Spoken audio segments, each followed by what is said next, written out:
This video of Donald Trump is depraved and shows how skewed his entire worldview is. Now, today was a massive win for America on the global stage, but a massive loss for Donald Trump's campaign after President Biden successfully negotiated the release of two American hostages who are being kept in a Russian prison. And we're going to get to the story of Evan Gershkovich and Paul Whelan. It is a fascinating story, but first, I want to lay the groundwork by highlighting how hypocritical Donald Trump is, highlighting how this story shows he cares about nobody else but himself and is even willing to throw his fellow American citizens under the bus if it means that he can get ahead. Now, the natural starting point for this story is about 2 months ago when Donald Trump sent out this Truth Social post, and it is depraved, so brace yourselves. He said, Evan Gershkovich, the reporter from the Wall Street Journal, who is being held by Russia, will be released immediately after the election, but definitely before I assume office. He will be home, safe, and with his family. Vladimir Putin, president of Russia, will do that for me, but not for anyone else. We will be paying nothing. First of all, that last sentence was already proven wrong today.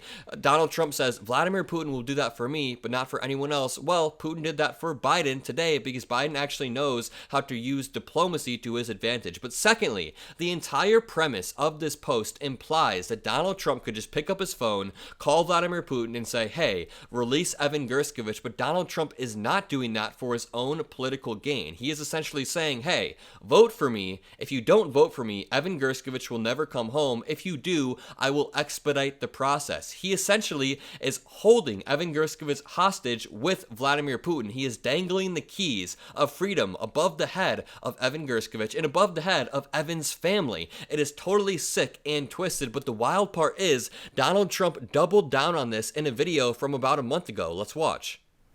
Evan Gershkovich, the reporter from the Wall Street Journal who is being held by Russia, will be released almost immediately after the election, but definitely before I assume office.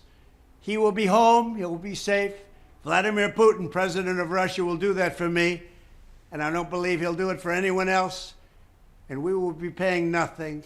Biden likes to pay massive numbers. Okay, first of all, he was just reading his post almost verbatim, but secondly, the timing of the release that he's claiming he could have gotten for us is the big part here. The timing. He keeps reiterating right after the election. Right after the election, I will get Evan Gershkovich home, which is basically him leveraging Evan Gershkovich being held hostage for his political gain. He's saying, if you vote for me, I will release Evan, and I think that is the most disgusting part about all of this. Even a U.S. Marine, Trevor Reed, who was also a wrongful detainee, said this: as a former wrongful detainee in Russia, I would just like to remind everyone that President Trump had the ability to get myself and Paul Whelan out of Russia for years and chose not to. I would be skeptical of any claims about getting Evan Gershkovich back in a day. So this further proves the point that Donald Trump is only doing this for political gain. He had 4 years to get Paul Whelan and to get Trevor Reed out, but he didn't, and conveniently 3 or 4 months before the election, Donald Trump comes out and says, right after the election, if I win, he will come home. Thankfully, President Biden just ripped that leverage out of his hands and showed what diplomacy can do. But now let's break down the story because it is quite fascinating. Russia agrees to free Evan Gershkovich and Paul Whelan in multi-country prisoner swap, and this is the largest swap to happen since the Cold War with Russia. Russia and the United States have agreed to swap prisoners in an extraordinary multi-part deal, according to a senior Biden administration official. The swap will allow the two wrongfully detained American citizens held by Moscow, a journalist named Evan Gershkovich and a former U.S. Marine named Paul Whelan, to return home. And here are the two men right here. Gershkovich, 32, was arrested by Russian authorities in March of 2023 for espionage, a charge he and U.S. officials flatly deny, with President Joe Biden saying Gershkovich was targeted for being a journalist and an American, and Joe Biden's intelligence is absolutely going to be correct there. No American journalist who is even somewhat savvy is just going to go over to Russia and openly be a spy and get caught, and Russia provided absolutely zero evidence and had an actual fake trial. It's disgusting stuff. After an unusually hasty trial that played out behind closed doors, Gershkovich was, of course, found guilty and sentenced to 16 years in a high-security penal colony. Whelan, who holds U.S., British, Irish, and Canadian citizenship, was arrested in December of 2018, so he's been in there for 6 years of his life while traveling on an American passport in Russia, and also was accused of espionage. Both the Biden and Trump administrations denied the allegations against Whelan. He was convicted on the charges in June 2020 and sentenced to 16 years in prison, ultimately serving 5. It is just absurd to me that Vladimir Putin freely arrests American citizens and just makes up claims about espionage. It is honestly disturbing. On Twitter, Noah Rothman said, "Very heartening to hear U.S. captives in Russia, Gershkovich and Whelan, and Gordon Black are released. They were bargaining chips for Moscow, but yet to see what the Kremlin got in return. Putin traded a notorious arms dealer and a convicted hitman for Brittany Griner." David Frum responded, "Looks as if Putin has abruptly lost confidence that Trump will win in November, locking in his hostage-taking payoff early."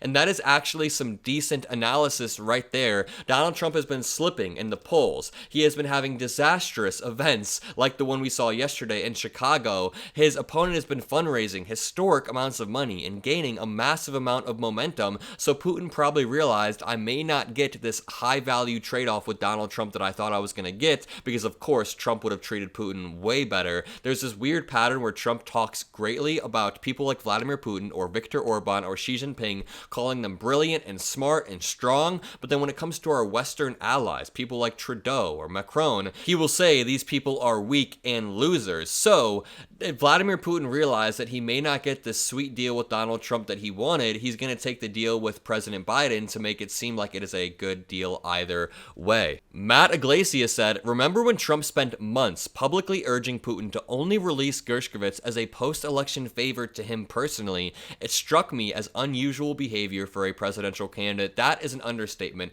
Everything that Donald Trump does is unusual or unacceptable. I mean, Donald Trump was genuinely on Truth Social, on these certain social media platforms and doing interviews begging for Putin to release Gershkovich as a gift for him after the election, and Putin didn't take the bait, which is funny to me. But all this does is further prove that Donald Trump has the foreign policy understanding of an actual kindergartner, that Donald Trump tries to leverage his position to benefit himself. He doesn't give a shit about Evan Gershkovich. He doesn't care about anybody but himself and his own re-election odds. It also shows that if Donald Trump gets back into office, if that does happen, he will be lenient with Putin. He will try to cut deals with Putin, and this is a little bit of a preview of what his deal with Ukraine would look like. He would try to negotiate a deal that in the process would cede Ukrainian territory to Russia, therefore just kicking the can down the road to another administration, because Russia's whole strategy is to invade a country, pause that invasion, invade again, pause that, then invade again. They've done it in 2008.